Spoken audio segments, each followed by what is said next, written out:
नमस्कार, स्वागत आहे तुमचं आपल्या मराठी चॅनलवर। आज आपण करणार आहोत आप्पे। तर त्यासाठी काय काय साहित्य लागणार आहे तुम्हाला सांगते। हे मी 6 वाट्या तांदूळ घेतले। तांदूळ तुम्ही कुठलाही घ्या, फक्त तो जुना घ्या। इथं मी रेशनचा तांदूळ वापरलाय। एक 6 वाटी तांदूळ या वाटीनेच मोजून घेतलाय।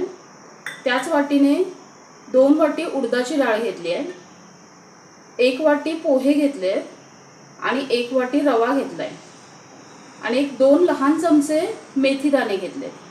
आता आपण हे सगळं धुवून घेऊया।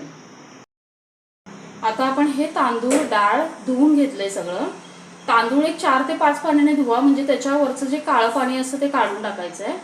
फक्त डाळ धुताना एक 2 ते 3 वेळाच धुवा, कारण पीठ आंबण्यासाठी जे काही लागतं ते ह्या डाळीच्या पाण्यामध्ये असतं आणि ते फेकून द्यायचं नाही आपल्याला पाणी। त्यामुळे डाळ हे 2 ते 3 वेळाच धुवा। मी पोहे पण धुतले आणि ह्या डाळीतच टाकले आणि आपण जे मेथीचे दाणे घेतले होते तेही धुवून मी ह्या डाळीतच मिक्स केले। फक्त रवा पाणी घालून तसंच साईडला ठेवा, कारण रवा आपल्याला बारीक नाही करायचा आहे। रवा आपल्याला नंतर तसाच वापरायचा आहे वरचं पाणी काढून, त्यामुळे रवा बाजूला भिजवा। आता हे जे सगळं भिजवलंय हे आपल्याला एक 6 तास असंच झाकून ठेवायचं आहे आणि 6 तासानंतर आपण हे वाटून घ्यायचं आहे। आता हे आपण सगळं भिजवून इथे एक 6 तास झालेत। आता आपण हे वाटून घ्यायचं आहे। पण काय करायचं, हे तांदळावरचं पाणी काढून टाकायचं आहे आणि हे जे आपण डाळ पोहे भिजत घातलेले ते पाणी वरून एका भांड्यात काढून घ्यायचं आहे।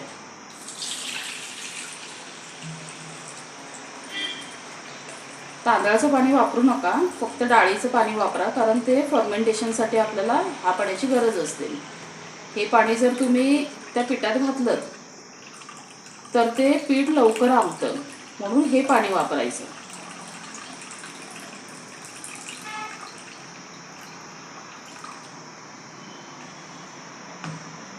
आणि आता हे पाणी आपण गरम करून घेऊया। आता हे डाळीचं जे पाणी काढलेलं वरचं ते आपण गरम करून घेतोय।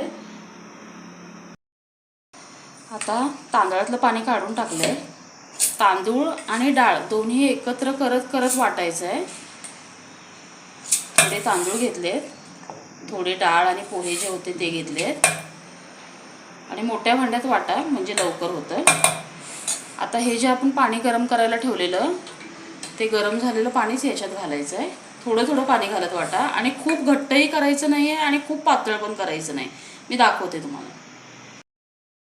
आता आपण हे वाटून घेतलंय, हे बघा, हे असं पाहिजे, खूप घट्ट नाही आणि खूपही पातळ नाही। आता अशा प्रकारे मी हे सगळं वाटून घेते आणि हा जो आपण रवा भिजवलाय हा वाटायचा नाहीये, यातलं फक्त वरचं पाणी काढून टाकलंय आणि तो घट्ट पिळून आपण नंतर याच्यात मिक्स करायचा आहे। आता इथं आपण सगळे डाळ आणि तांदूळ वाटून घेतले। वाटताना एकदम बारीक वाटायचं। आता हा जो रवा भिजत घातला होता यातलं सगळं पाणी काढून टाकायचं आहे आणि हा भिजलेला रवा याच्यात घालायचा आहे। फक्त पाणी वरचं काढून टाका, नाहीतर पीठ खूप पातळ होईल। याच्यात आत्ताच मीठ घालून घ्यायचं आहे। उद्या करताना जर कमी वाटलं तर परत घाला, पण आत्ता मीठ घाला, म्हणजे हे पीठ आंबायला बरं पडतं। आता हे एकाच दिशेने आपल्याला एक 2 ते 3 मिनिटं एकसारखं फेटून घ्यायचं आहे पीठ। बघा, हे पीठ खूप पातळही नाही आहे आणि खूप घट्ट पण नाही आहे, असं मध्यम पीठ ठेवायचं आहे आणि एकाच दिशेने असं एकसारखं फेटत राहायचं। आता गरमीचे दिवस आहेत त्यामुळे याच्यामध्ये सोडा घालायची काही गरज नाही आहे। जर थंडी असेल तर याच्यात थोडा सोडा मिक्स करायचा, म्हणजे पीठ चांगलं आंबतं। सोडा घालाल तेव्हा मीठही घालायचं।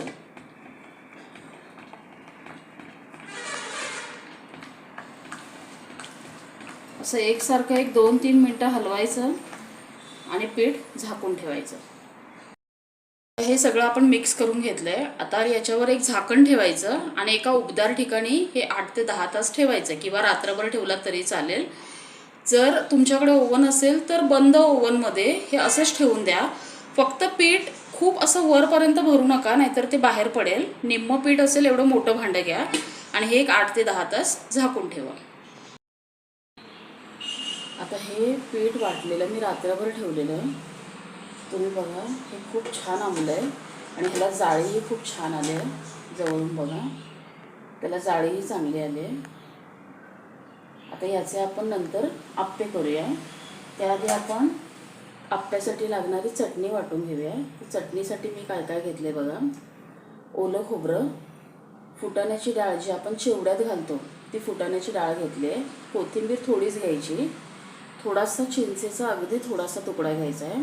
2 लसूण घेतले आहे आणि 3 माझ्या हिरव्या मिरच्या तिखट नाही आहे त्यामुळे 3 हिरव्या मिरच्या घेतल्या आहेत. आता आपण हे सगळं मिक्सरला बारीक वाटून घेऊया. इथं आपण चटणी वाटून घेतली आहे. आता ह्या चटणीला फोडणी घालूया.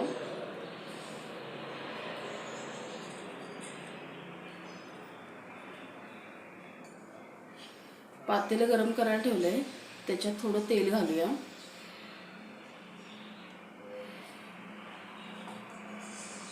तेलात थोडी मोहरी घालूया. थोडं जिरं आणि कढीपत्ता.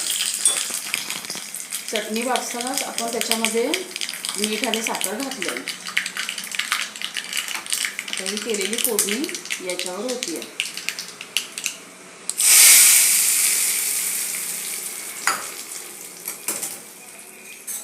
आणि हे चमच्याने मिक्स करून घेऊया.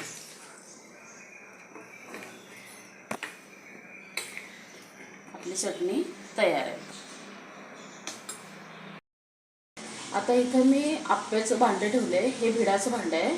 हे गरम झालं आहे. त्याच्यात तेल घालून घेतलं आहे थोडं थोडं. आता याच्यामध्ये थोडं थोडं पीठ घालूया. गॅस खूप मोठा नाही करायचा, मीडियमच गॅस ठेवायचा आहे.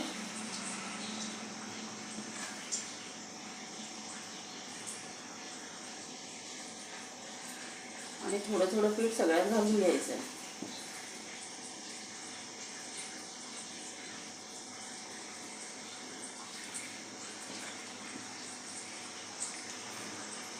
आणि आता ह्याच्यावर एक झाकण ठेवून आपण शिजू देऊया. आता 2 मिनिटांनी उघडून बघूया.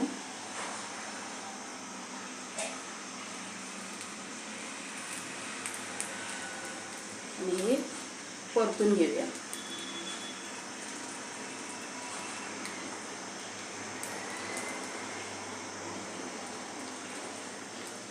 भिडाच्या भांड्याला अजिबात चिकटत नाही, व्यवस्थित निघतं.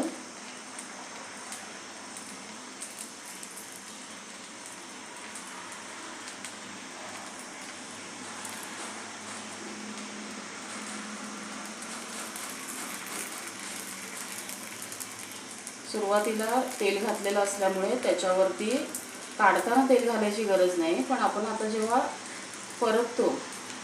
परतल्यावरती त्याच्यावर थोडं थोडं साईडने तेल सोडायचं आहे, म्हणजे ते चिकटणार नाही.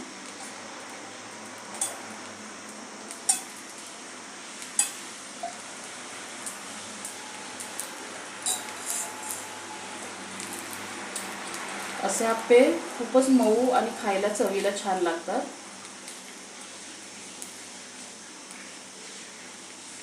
तुम्ही एकदा नक्की करून बघा.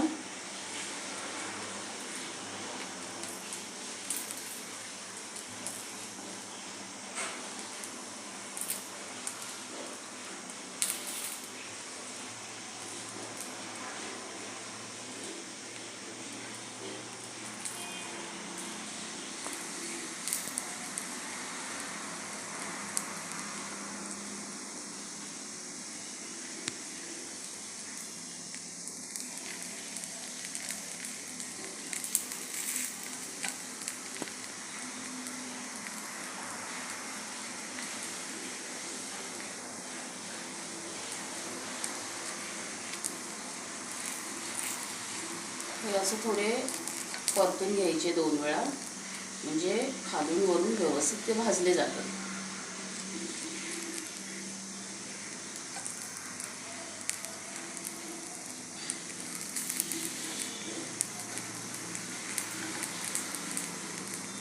आता हे आप्पे तयार आहेत, आपण काढून घेऊया.